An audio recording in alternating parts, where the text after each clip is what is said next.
first started teaching, I used to be on a huge self-improvement program. I did memory courses and speed reading and gymnastics and yoga and martial arts to just improve myself as much as I could, which is a good project to make ourselves the best we can be.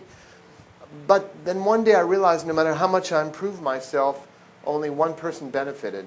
But if I could reach out to other people and influence their lives in some positive way, that made my own life more meaningful.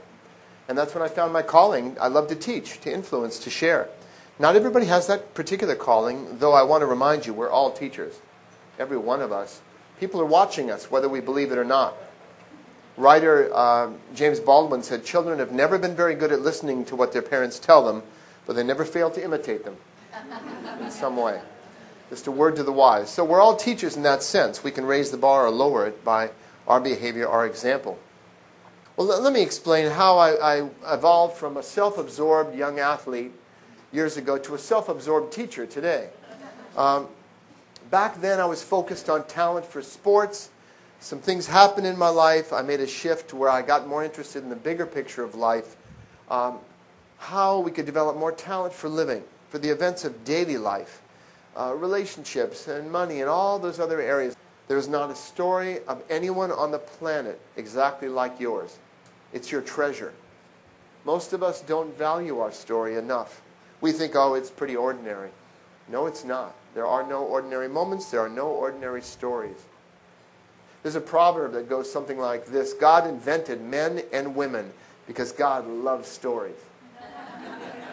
And you don't just have a story, you are a story in the making. Maybe a novel by Tolstoy. Or Danielle Steele, whatever you like. But sometimes it's a comedy, sometimes a tragedy, sometimes a drama. But it's changing. And you never know what the next chapter is going to be, which makes life very interesting. I use the term peaceful warrior because it really applies to all of us. It's not my way, it's our way. Everywhere I look, I see peaceful warriors in training, in the sense that every one of us is striving to live with a peaceful heart, right? A sense of inner peace, equanimity. But there are times in our lives that we need a warrior spirit. Maybe you can remember some of those times in your life. But it's not just about fighting. It's about standing up inside of ourselves. It's like the acknowledgement that it takes courage to live in this world. It takes courage to love in this world. A new book is very much like an author's creation or child. I don't know what it's like to give birth, at least this lifetime. But a book is very much like a child. There's a conception. There's a gestation period, necessary. There's certainly labor pains. It takes a hard right to make an easy read, let me tell you. And then there's the birth announcements. This is the birth announcements. I'm telling everybody about my new child, showing it off proudly, and feel very special about it. And I hope it's going to go out into the world and find its way and do some good. I've described each of my books as another facet of the peaceful warrior's way. And if you've read a number of my books, you know each one differs considerably from the others. I've also described my books as pieces of the puzzle. This is the first time I was ready, after 30 years, to put the pieces together. In quite a small package. If you've seen the book, The Four Purposes of Life, it's a small book, fits a little in a handbag. A friend of mine read it and said, Dan, this is a lot like Hermione's bag, in the Harry Potter series. And backpacks and whatever you need is in there. Camping stoves, whatever. It's in this little bag. And there's a lot. You're going to find out and get a sense of this tonight, what's in this little book. I think it's going to be one of the most popular books I've written because it answers some deep needs we all have. Gets down to fundamentals. A friend came up and said, I know the purpose of life, Dan. You don't have to tell me. The purpose of life is learning to love. Whatever the question, love is the answer. That sounded pretty good to me. I couldn't argue with that.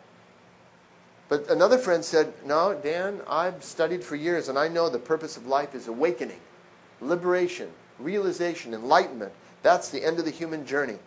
That's the culmination. Surrender to God. That sounds pretty good too. Another friend said, no, that's all concepts.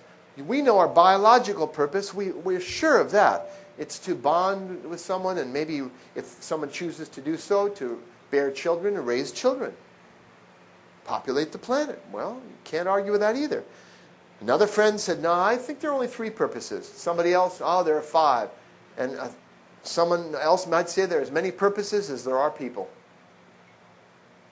But just as we can divide the points on the compass into 4 fundamental directions, and the seasons, the days of the year, into 4 seasons, by ordering our lives, the totality of our experience, into 4 fundamental areas, it gives an order and structure, a kind of map to daily life. And as the subtitle says, to help us find meaning and direction in this changing world. Raise your hand if you've experienced physical, emotional, or mental pain in your life. Could I see a show of hands? I thought so. Okay, thank you, yeah. But wouldn't you, this is what I hope we can agree on. We may disagree on a lot, but I hope you agree that that adversity, that challenge, that difficulty has made you a little bit stronger? Maybe a little bit wiser? And maybe even an expanded sense of perspective about what's really important. In that sense, every adversity we encounter, we don't have to pretend to like it at the time, but it has hidden gifts depending on how we respond to it. You know, I shattered my right leg as depicted in the Peaceful Warrior movie. They did a pretty good job of that. And in the book, as described in Way of the Peaceful Warrior, in about 40 pieces, the doctor said, it was shattered. They had to take bone out of my hip and transplant it, and put a big nail down the middle of the bone. Pretty disappointing at the time. Kind of hurt, too. But it probably changed the course of my life. I doubt I'd be standing here speaking with you now. It shook me up. I started asking bigger questions. I was no longer that cocky, bulletproof kind of phase of life. I don't recommend fractures as a method of spiritual growth, however. Usually that's not necessary. But when adversity comes, even though we don't have to, as I said, pretend to like it, we can keep that thread of attention, that daily life is a form of spiritual weightlifting. If you don't lift any weights, you don't get stronger. So let me go into the first purpose. What could that be? Well, I'm going to suggest to you that our first purpose of life is learning life's lessons. It's based on the idea that Earth is not just a school, but a perfect school. Perfect. Guaranteed to teach you everything you need to learn to evolve as a human being. See, the biggest block to learning is I know that already. We hear the words. We've read it in a book. Oh, life is about schooling. But you know how we learn? Have you noticed this? We learn something, we learn it deeper. Then we learn it deeper. And then it penetrates us, becomes part of us. It can take a while to embody what we've read in a book or learned up here. We know it in our heads. We can talk about it at a conscious level. But it hasn't entered the cells of our body yet. So if you really understand we're fundamentally here to learn, what that means, one, is that a very bad day in a relationship, or at work, or in a sport, or in school, can be a profoundly good day or moment in terms of learning. You cannot fail at anything if you learn from it, because that's fundamentally what it's all about. Are we here, is the goal of human beings to make life totally easy? Or are we more like St. Augustine, who said, Lord, I pray not for a lighter load, but for stronger shoulders?